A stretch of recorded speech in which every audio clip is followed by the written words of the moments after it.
মনে যেন থাকে আমরা ক্ষমতাসীন দল, আমরা প্রত্যেকটা জায়গাতে আমরা এক নাম্বার, প্রত্যেক কাজে এক নাম্বার।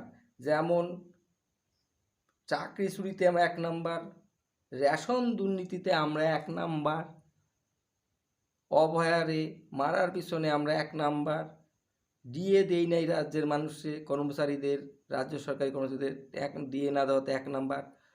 আবারও বলতেছি, ফ্ল্যাগ লাগানোতেও আমরা এক নাম্বার।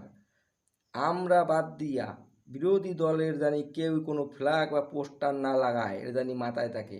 বিরোধী দলের কোনো জানি মিটিং মিছিল পথসভা এলাকাতে না হয়, কেউ জানি কোনো পথসভা না করতে পারে, এটা জানি মাথায় রাখে।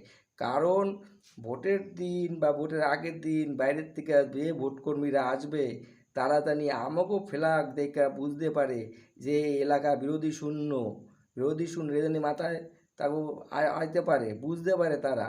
অর্থাৎ তারা বুঝে যাবে বিরোধী শূন্য, অর্থাৎ আমগো লোক গিয়া যাতে পটাপট রিগিং ছাপ্পা করতে পারে সেই ব্যবস্থাটা হয়ে যাবে। কারণ কারা জানে বিরোধী শূন্য এলাকা, অতএব বাধা দেওয়ার কেউ নাই।